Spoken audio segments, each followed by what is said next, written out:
Hi, this is Mike Torsha, and welcome to Live Well and Thrive. I have a very special guest today. She is combining yoga, or Kundalini Yoga, with fashion wear to help people create a healthier lifestyle. And it's really great because even with the material that is used in the clothing is important as just as much as doing the Kundalini and the healthy thoughts and the healthy eating.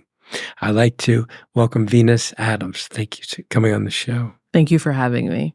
So when did it all start? I mean, did you originally just do Kundalini Yoga and say, hey, maybe I should make a clothing line, or what happened? Completely the opposite. This all started with the fact that I had already been creating turbans, and I was all fashion accessories in boutiques from magic trade shows. And I simply kept bumping into Kundalini yogis who were in the fashion industry that thought my product would fit into yoga, into the wellness world. And so I finally followed their advice after several suggestions of, I think this would be a good fit for our yoga studios. And I offered the line to a few well-known studios at the time, and they bought it. So we went from being all fashion to forming what was originally only turbans. We had the fashion line, then we created the yoga line, which is all natural organic fibers, mostly white and natural tones. And then we created the oncology collection, which was for women living or just diagnosed with cancer, which were flat seam turbans.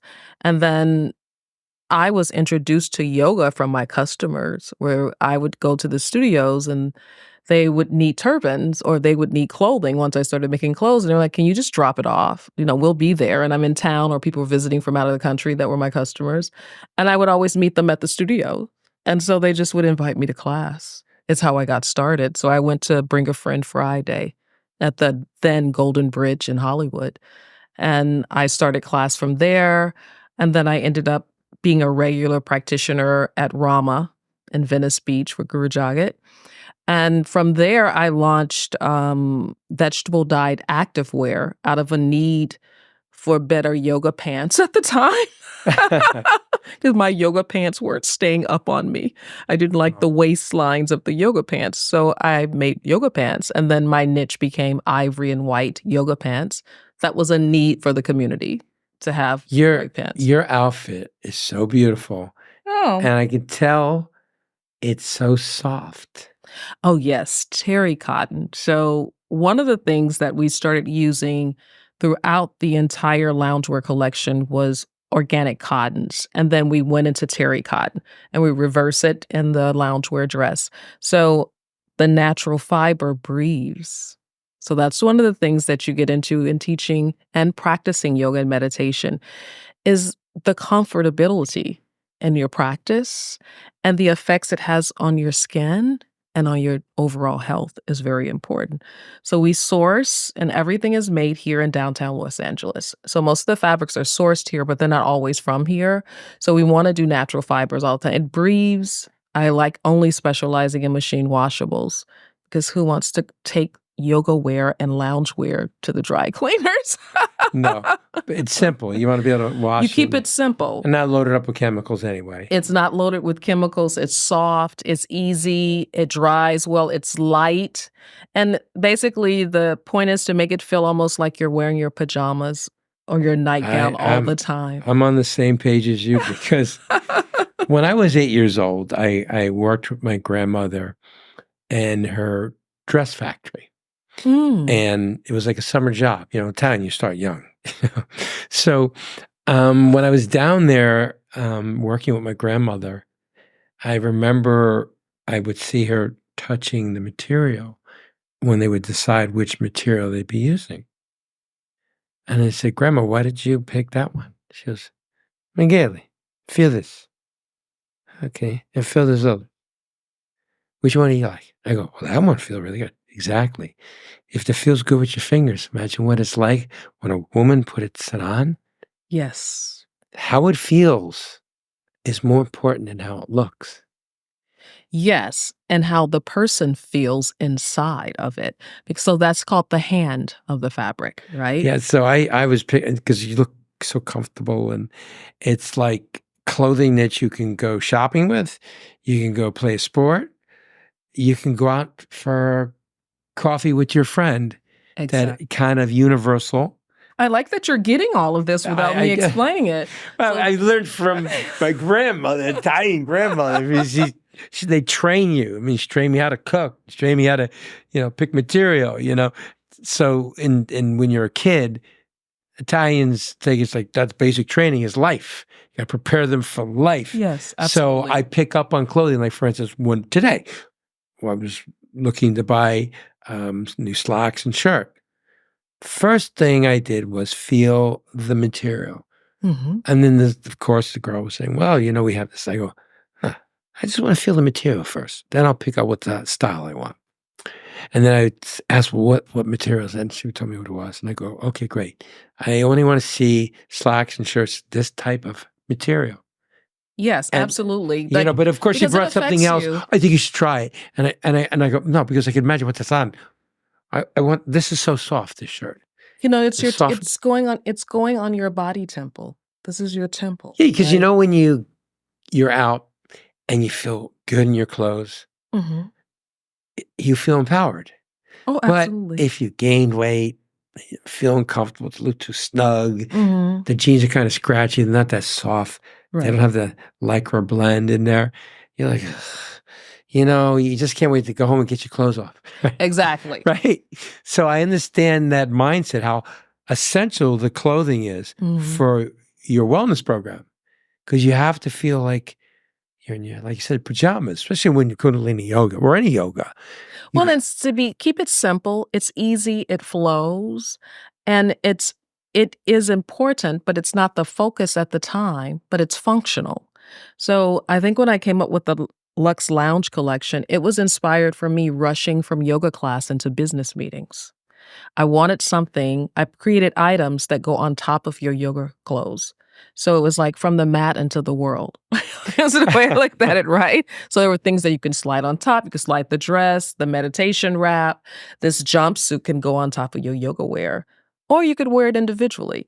Like something that's simple and easy, it's appropriate, and you feel good the rest of the day in it. I got to tell you something. A few weeks ago, I was invited to come to, I guess, this health event that they were doing at a place in Beverly Hills. I had no idea what it was. They do all kinds of red light therapy and hyperbaric chamber and stuff like that. They said, oh, Mike, you got to come. So everybody's wearing white.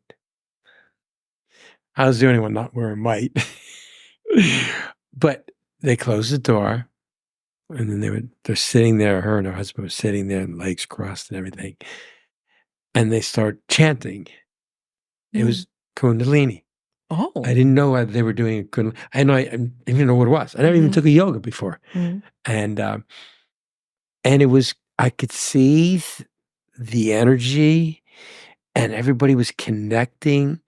It was almost like we took ecstasy, but you didn't take ecstasy. Mm-hmm. There was this connection that was organically happening. So when you mentioned Kundalini, I had a smile on my face because you had an experience. I had an experience, okay. But I had no idea what it was we were doing for that 2-hour period, right? But it was like something that was very euphoric. Mm-hmm. And I said, shit, too bad I have these jeans, because it's like, I had jeans on, and I would have rather had my pajamas on because I was such in a relaxed state. Listen, I can't sing. I never go to karaoke, but I can do the, the mantras. Whatever you can go along and recite the mantras, right? Yeah. So you can either recite them or listen to them. Because when they were doing it, I was like, oh man, if they hear me, because friends don't invite me for karaoke. They go, oh, don't invite Torsia. She sucks. But for that, I was like, yeah, I can do that. But I know how important it is, because everybody looks so comfortable. I go, man, I wish I had those comfortable clothes like they are, because it's part of getting into that moment, right? Well, the fashion of Kundalini is very important. It's mostly whites or ivories and tans and things like that. And some people do wear color, but it's always mostly loose fitting, flowy things. I mean, there's definitely the active wear where you wear the tanks and the leggings, but people have on flowy clothes. Everybody was white, except some of the women had a salmon color turban. Mhm. It was a beautiful color. Mhm. I Sort of actually thought it was light. really beautiful. Yeah. But again, it's probably nothing toxic dyes. It probably was some berry Berry dye, or fruit or vegetable dye. right? Yeah, because I would be concerned with chemicals, Mhm. and especially if it's soft and that kind of It's cotton. usually a very conscious community. Believe it or not, the Kundalini Yoga community are the people who made me conscious of fabric in that way. Other than, like, loving the feel of it or loving the look of it or how I would imagine this as a turban or as a wrap or as a jumpsuit, and, oh, it'll flow well and people will love it. You know, what impact does it have on your body? The chemicals from some of the fabrics and, not sending people to the dry cleaning, another set of chemicals, although there are biodegradable dry cleaning services, but they made me more conscious of that because it's a very important sector or a part of the practice. Well, I tell people all the time, if you're getting clothes dry cleaned, you're going to be absorbing the chemicals they use to clean the clothing. So you have to be very careful. And there are holistic dry cleaners that are very much into, Yes. like you said, using natural ingredients, Mhm. to help clean and freshen the laundry. Yes. Because your body, the skin is an organ and it's soaking up these chemicals. And over time, that's toxic exposure. Yes. It's a very critical thing, and it was, like, one of the best things that happened to me, like, bringing my attention to that as a designer. It makes you the way you sh I shop for the I select all the fabrics, I create the designs, and I have a team of people who produce it for me, but I choose all the fabrications, like, so I went into a different direction, only dealing with this type of vendor because that's what they specialize in, and where did this come from, and And I love the fact it's downtown LA. it's all in downtown Local Los workers, Angeles. right? Local vendors, local sewers, cutters, pattern makers, and some local fabric stores. Yeah.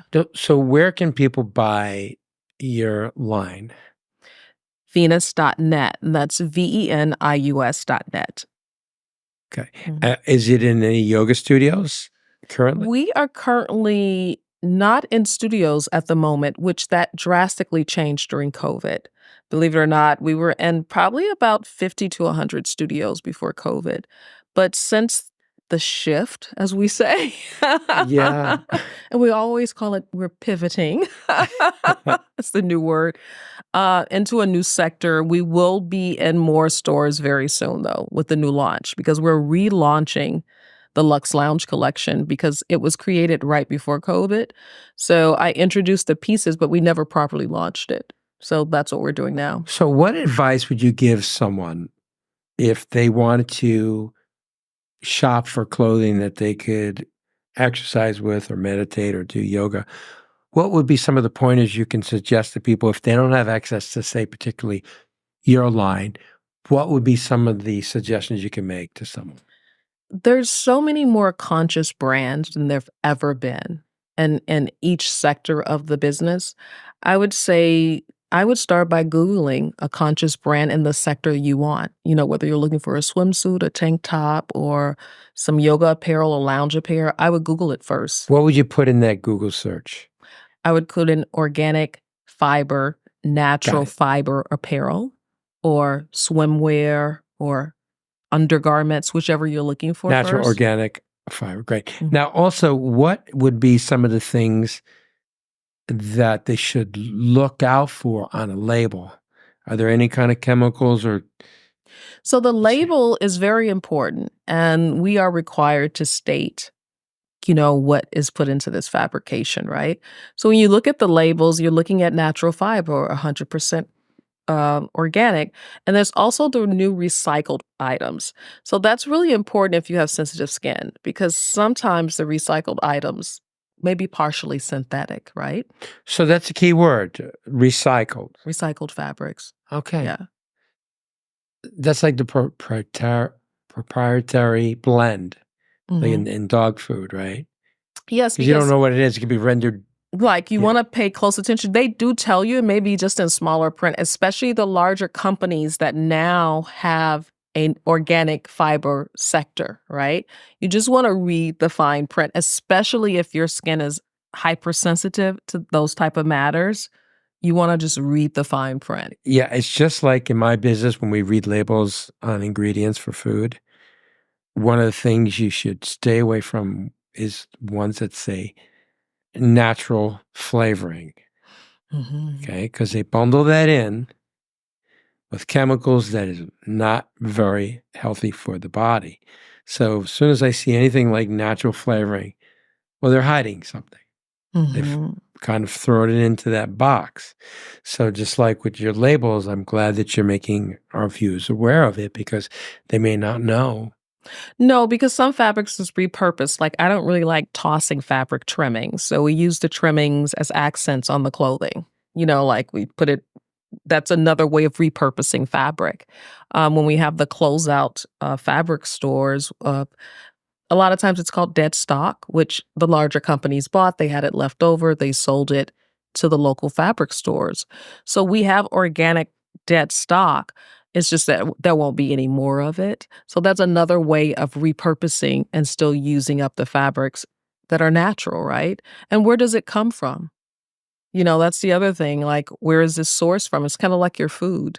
Like, I look to see where my tea is sourced from because I found that to be very important because I'm very sensitive to foods and teas and things like that. And some teas in a mesh bag versus teas in a paper bag and the fibers that are on the tea bag over a period of time and loop versus loose leaf tea, which is much Right. healthier for you, right? Right. Yeah. Yeah. So it's the same thing with clothing. So now if someone wanted to start a program, Mhm.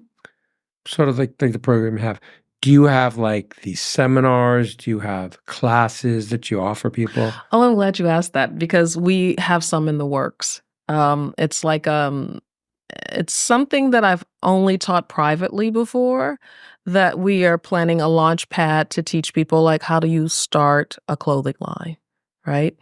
Um, how do you start a styling business? Kind of the ins and outs of manufacturing, choosing fabrics. Because I've consulted people doing this, but we never put it into like a class format or a workshop format. So yeah. It's quite interesting you brought that up. Is a dear friend of mine ran she was the director for all of the Boys and Girls Club of America, and they're mainly teens and tweens. Hmm. And I was part of their mentor program. Then she moved over to another charitable organization, but still works kind of strategically with the Boys and Girls Club. And they have every quarter a mentor day. And it's Oh, I usually a like few that. hundred kids. Uh-huh. And what we do is we get people, fashion world, acting, athlete, pilot, fireman, law enforcement, different types of jobs. Careers. And right. Mhm. And the kids are about 8 to 10 kids per group. And just for 20 minutes, they Yeah. just talk about why they pursued this career, Mhm. how maybe when they were a child, they jumped to being a fireman or a cop or a pilot, whatever it is. And I gotta tell you something, you gotta see these kids, the excitement. That's what I was thinking. I've had interns from several city programs and some of the fashion schools here and their excitement. Like, it's just amazing, their enthusiasm to learn and So I'll do let an you know, offering. I would love that. a lot of times we'll do it like at UCLA, Mhm. right over here. And there's nothing better to feel their because they hug you and their hearts are beating. You see the enthusiasm in their eyes. Mm. And what we do is we make the kids go to every person because even if they don't want to have that kind of career path, it's inspirational to hear how they pursued it, how they And it's got another there. way for them to learn about other avenues of careers they can take. So, and here's something that was very touching to me was there was one young girl, teenage. Mhm. She said that she wanted to be a doctor. Oh. And, her mother and father said, well, it's very expensive. It's a lot of schooling. Why don't you be something like a physical therapist or go into chiropractor, something easier? And, when she was just a young girl, she must have been like, I don't know, like 14. And I said, well, pursue your dreams. Your mother and father have their opinion, but you are old enough to make a decision on your life Mm. and your career. And because she was also wanted to lose weight, and I gave her advice on that. Well, because she was saying, well, my mom, she's a vegetarian, and my father, he calls himself a meatitarian, and then he'll come home and maybe have a pizza with pepperoni and this and that on it, and then my mother and father will be arguing, why are you giving that to her? And she said, I don't know what to do. I go, yes, you do. If you want the pizza, eat the pizza. You want the vegetables. If you don't want something else, you tell your parents. You are old enough to make a decision on your own. Don't let them think you are not. Right. Right? Mhm. So I gave her all that. And I said, if you want to be a doctor, go for it. Oh, that's great advice. And now, fast track, say 10 years go by. I'm in Santa Monica. I'm in this vitamin store. Mhm. And I see this girl running down the sidewalk because it's all windows. And she runs in. Mike Torsha. I go, yeah, hey. She goes, do you remember me? I go, no. I'm a doctor. And I became a doctor with your encouragement. Remember when we did that event and I met you?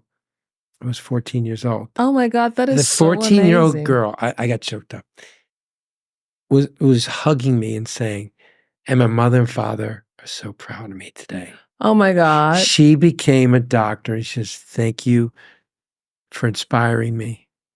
And she was fit. She looked great. She just blossomed. Wow. And I felt like a proud daddy, second daddy, because I was like, and that's when I knew what I do for a living is so well worth it. The When I impact. feel that, paying it forward. Mm. And I got to tell you something, she was glowing. And I saw her in the scrubs. I was like, wow. She had saw me walking in. She was driving by. Mhm. She parked her car right away. She put it in a red. I go, what are you doing? And to run in because she didn't want to miss me. She wanted to, because she didn't know, she hadn't seen me since that one time. I love that. Right? And that's why what you're doing is beautiful, because there may be some young man, young woman that will be inspired like you, because the way you carry yourself, the way you speak, you're so intelligent, and everything you're doing is so nurturing. We need more people being nurturing, especially after COVID, all the darkness we It's how I had. started teaching yoga.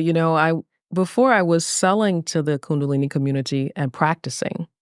And believe it or not, my teacher trainer started 2 weeks before COVID. And I was in Ohio, and it was like so crazy. And we had to do it on Zoom most of the time.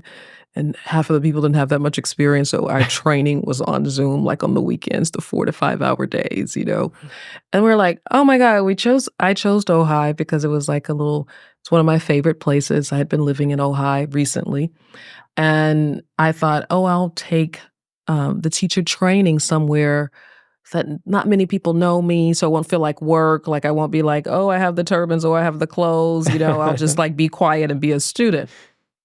Who knew? And we had this beautiful space that we did it. Oh God, we went there like twice, and we never seen it again after that. And I came out of we were still in COVID. I graduated during COVID. We couldn't even invite people to the graduation. It was just us. And I started teaching online only at the time. And I thought, oh, this is going to be interesting. Like, I have to now teach online after all this Zoom stuff. It's one of the best things I've ever done. It's like to become a yoga instructor. Although I've had many lives and I've had many careers, it's like the gift that keeps on giving. It's like it's this thing that I'm a person, I have many words. It's, it's one of those things that it's not as easy to describe, but the most important thing is it's like one of the most rewarding things I've ever done. is I get to share my gift and my practice with you. And perhaps in that 30 minutes to an hour, I may change your entire life and the way you look at something, the way you feel, the way you think for that moment. And then that maybe in that time, you may actually learn more about loving yourself, more about nurturing yourself, and you may offer that to someone else. Well, that's so beautiful because you're a healer and you're helping heal other people. But while you're healing them, you're healing yourself. Oh, yeah.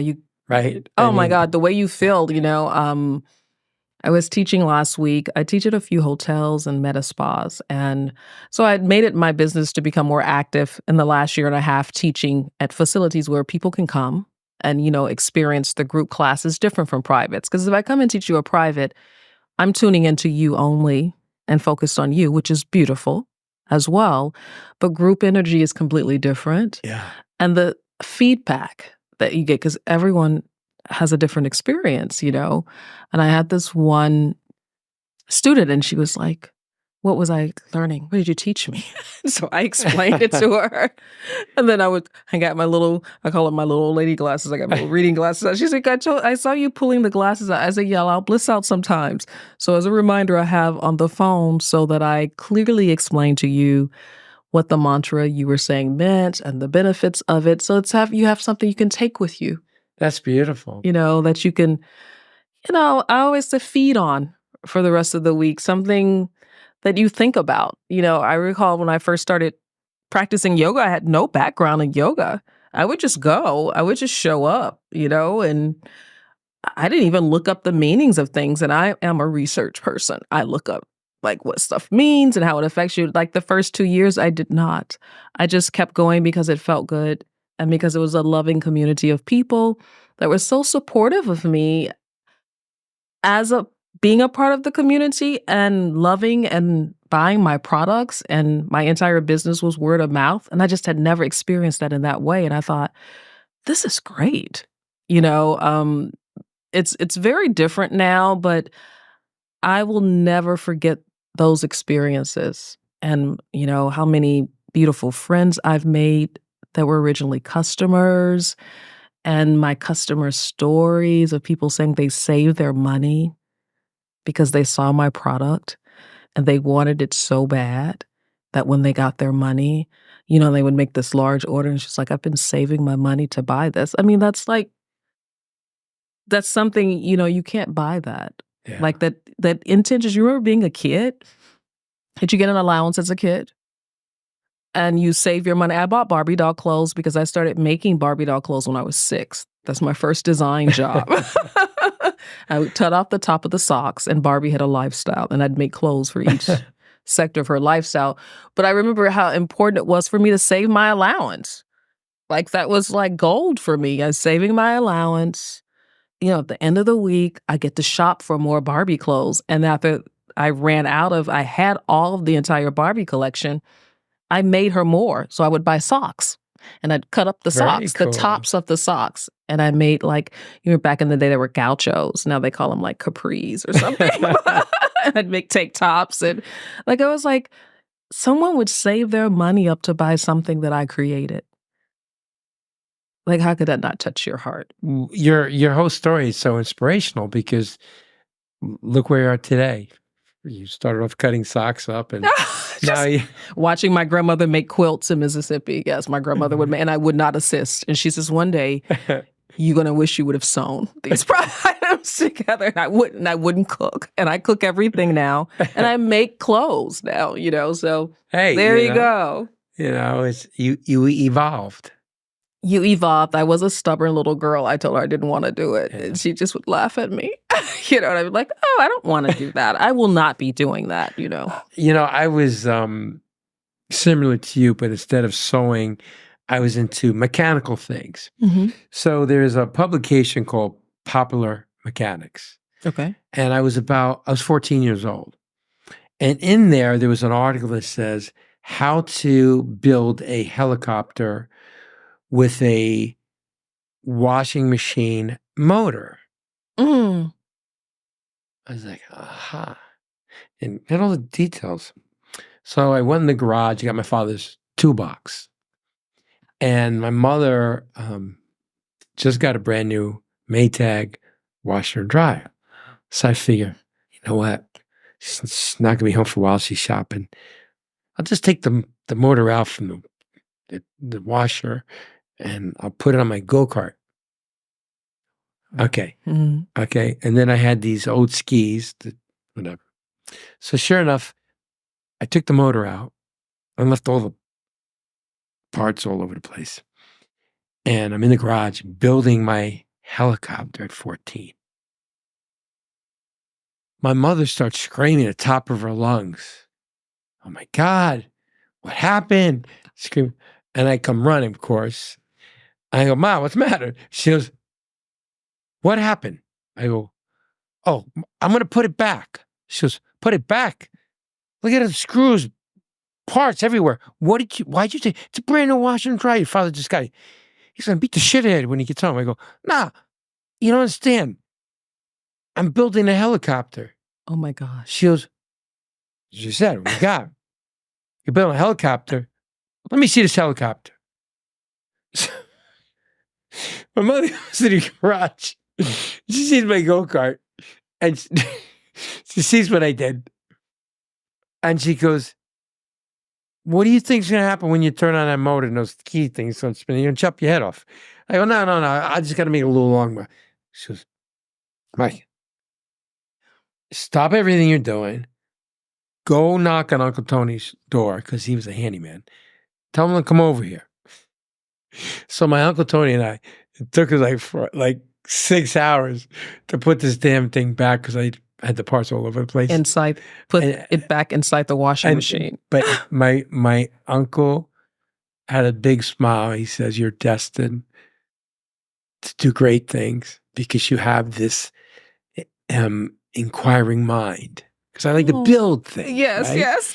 Now I'm building bodies and building. What an inspiring story. The fact that he was encouraging, he wasn't freaking out. Like he wasn't putting you down about it, that he was encouraging the mindset to keep going. God bless his soul.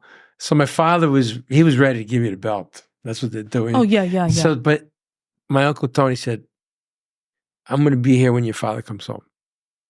Because if he associates what you did and gives you a beating, that could suppress you for having this creative side. I recognize it. So they're in the porch talking to time. And he comes out, he goes, you know, kid, I give you A for effort. And he smacked me back in the head. But don't ever do that thing again. Don't touch your mother's washer and dryer. And he had a smile on his face. But my uncle explained to him, it's good, Victor. It's good that he had initiative. He read something. I know he's only 14, but think about it. He has ambition. Yes. And that's why I believe encouraging young people, even older people. Encourage. If you have a dream, go for it. Go for it. Sometimes it's just that little push that you need. Everyone has a dream, whether it's been forgotten or suppressed or they lost hope or faith in it. Sometimes it's just that one person or that one example of someone that did follow their dream that encouraged them to stand up and follow their dream again. And then we get new dreams. Yeah. You know? I learned one thing. I will never try to build a helicopter ever again. You see the face of my mother. I mean, I would have been speechless if my son did this to you. Like, you understand? My mother goes, your father saved up for so many months right? to give me these brand new washer and dryer from Sears. Yes. Right? So to my mother, a new washer and dryer. Oh my God. It's very special. I touched it, you know. So. And she's so happy to have this, you know, as a mother, then and now, to have an amazing appliance that it's something you use all the time. Yeah. And that your son had the audacity to pull it apart. You're like, what came over you that would make you think that you should do this? At 14 years old, right? And not know how to fly a helicopter. I figure I'll figure it out. Just get you had no idea. You had never taken pilot because you're only 14. You had any pilot lessons. You have no clue. But I like building things. I like creating things, right? But as I got older, though, and I became a trainer, I see someone overweight. I get excited because I'm going to get them in great shape. I'm going to get them healthy. I'm going to fix their posture. I'm going to make them more positive. So I took that creativity and brought it into the health world. You still are into transformation. Oh, totally, 100%. Transformation is a big thing. Yeah. Well, listen, our time is up. So okay. Thank you so much for coming in. Oh, thank you so much for having me. How special. I appreciate it so much. Yeah, it was fun sharing with you. Yeah. Well, thank you for watching the show. And if you feel that you've gotten something out of this show, please share it with someone that you truly care about. And remember, we need your support. So please subscribe. Thank you. Hey, thanks for watching this episode. Got great news. The merch is ready. You're going to see an array of all kinds of great products. Go to operationfitness.com. If you want to order anything, click on my store. Thanks for your support.